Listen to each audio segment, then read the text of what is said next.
अस्सलाम वालेकुम students, welcome back to R S learning zone. उम्मीद है आप सब खैरियत से होंगे। ENG 5 to 4 final term series में आज हम डिस्कस करने जा रहे हैं लेक्चर 34। अगर आप चैनल पर नए हैं तो जल्दी से चैनल को सब्सक्राइब कर दें और अपना फीडबैक लाजमी दिया करें। टॉपिक 1 हमारे पास है इंट्रोडक्शन। अब यहाँ पर क्या है कि जो फैलान है ना, उनके मुताबिक मीडिया स्कॉलर जो हैं वो पहले ही क्रिटिकल डिस्कोर्स एनालिसिस पर काम कर रहे थे, उस वक्त से जब CDA एक प्रॉपर फील्ड में नहीं बना था।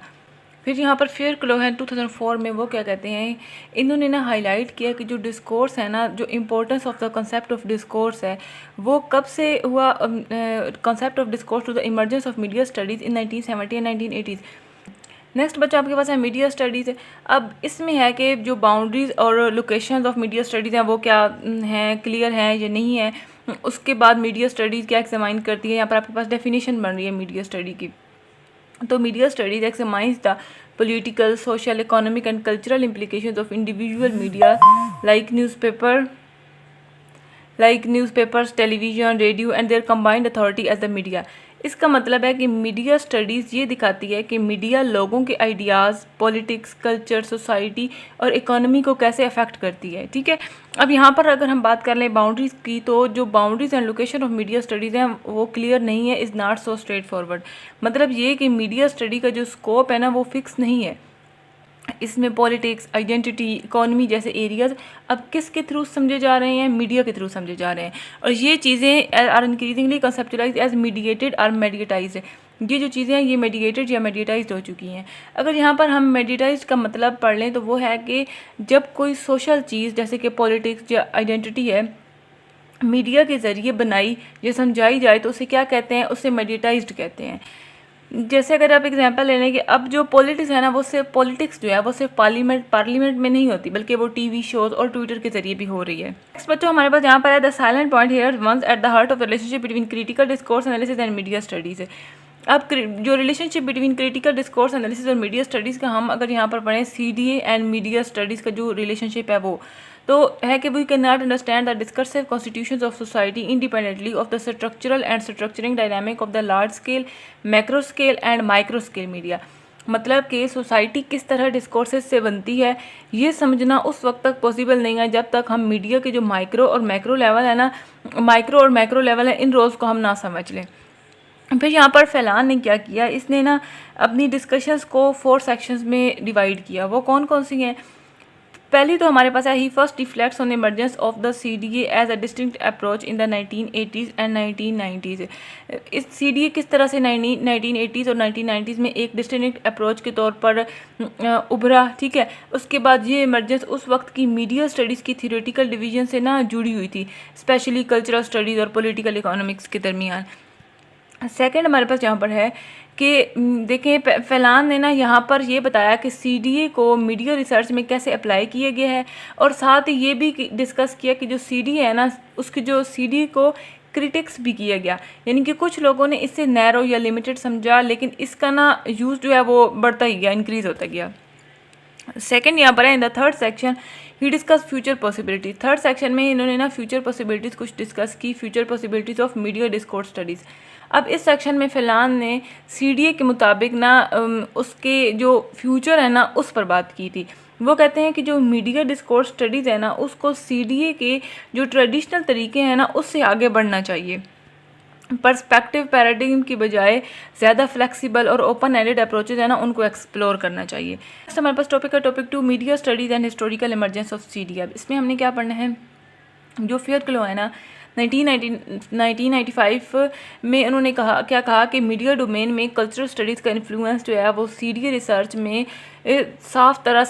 वाज़ह तौर पर ना देखा जा सकता है। और ये इन्फ्लुएंस जो है वो कुछ की कॉन्सेप्ट्स में सामने आता है, जैसे कि critical media literacy, politics of knowledge, hegemony और आइडियोलॉजी।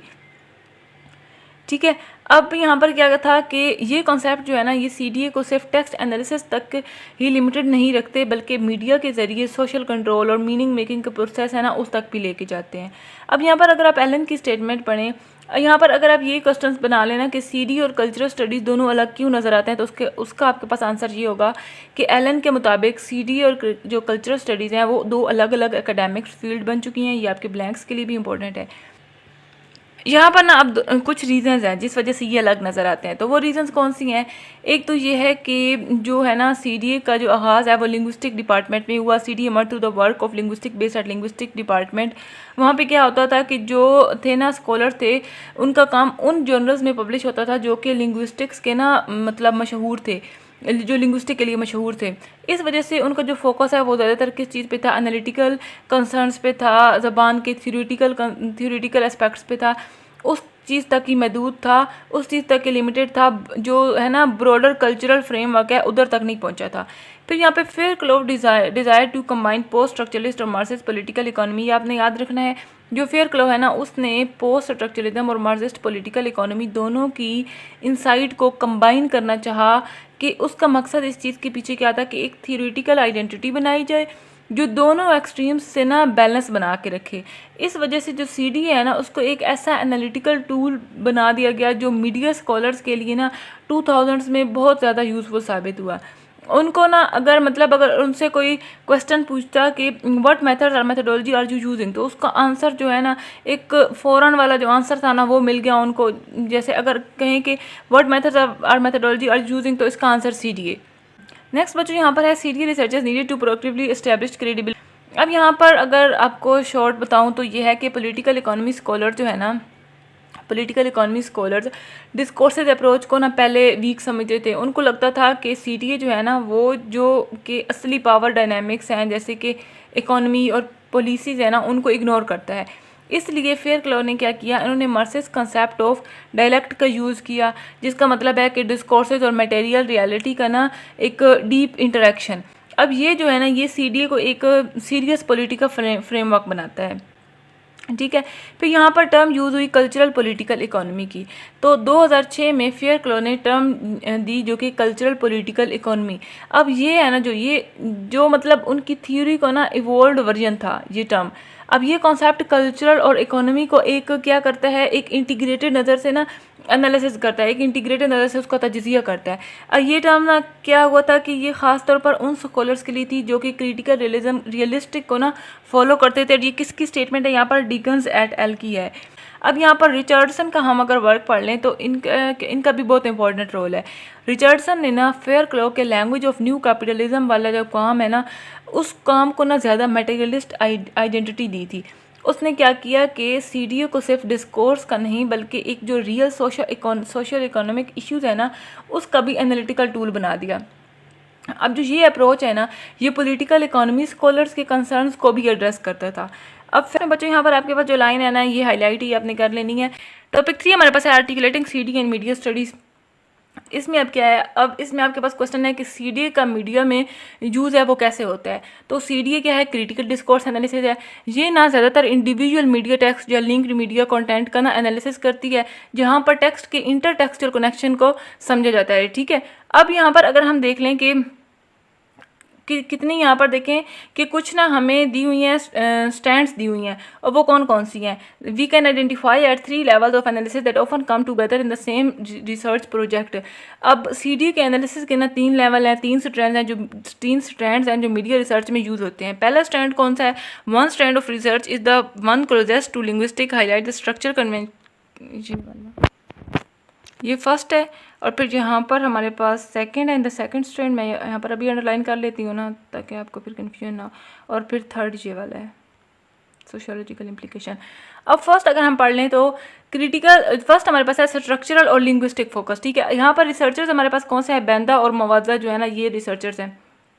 इन्होंने स्टडी किया था मीडिया टेक्स्ट के सिमेंटिक और ग्रामेटिकल प्रॉपर्टीज़ को स्टडी किया और मीडिया जनर्स जैसे कि रिपोर्टेज, एडिटोरियल है, इंटरव्यूज़ वगैरह हैं, इनकी ना लैंग्वेज स्ट्रक्चर्स और आइडियोलॉजिकल फंक्शन जैसे हेडलाइंस और लीड्स का जो है ना वो रोल देखा गया।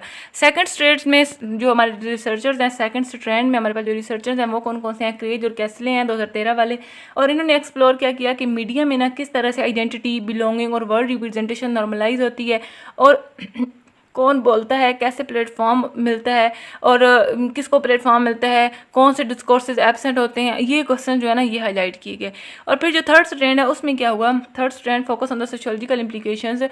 इसके रिसर्चेस में मैंडीज और ओलेशन आ जाते हैं जो 2012-2014 वाले हैं। और इधर किस चीज़ पर फोकस था कि मीडिया किस तरह से सोशल फिनोमेना जैसे कैपिटलिज्म, रेसिज्म, फेमिनिज्म, न्यूलिबरलिज्म और क्लाइमेट चेंज को रिप्रेजेंट करती है। और ये भी देखा गया कि मीडिया की जो डिस्कोर्सेस है ना, डिस्कोर्स है वो सोसाइटी की मीनिंग को कैसे शेप करती है। बेकर ये जो है ना, ये बेकर 2008 और ये इसके साथ एक और है, इन्होंने एक नया काम किया था ना, वो डिजिटाइजेशन था। डिजिटाइजेशन ने क्या किया, डिजिटाइजेशन ने सीडीए को कॉर्पोरा एनालिसिस करने के लायक बनाया और स्मॉल जो सैंपल्स है ना, ताकि उससे आगे जाकर ना जो लार्ज स्केल टेक्सचुअल डाटा है उसको एनालाइज करना मुमकिन हो सके।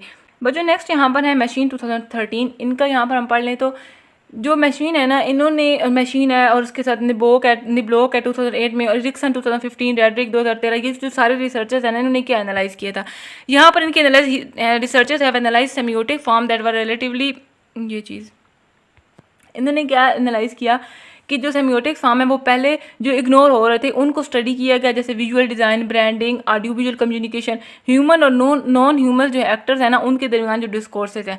उसके बाद यहाँ पर आपके पास आ जाता है कि ये देखें, scholars have also examined the different form of individual and collective identity enabled in the internet based media. अब इसमें क्या है, रिसर्चर्स यहाँ पर हैं चिलेओवर 2012 में, इनका फोकस क्या था कि इंटर बेस्ड मीडिया में इंडिविजुअल और कलेक्टिव आइडेंटिटी कैसे शेप होती है। ठीक है, यहाँ पर CDA researchers continue to emphasise on the direct relationship between the text and social. यहाँ पर आप अगर देखें ये वाली चीज़,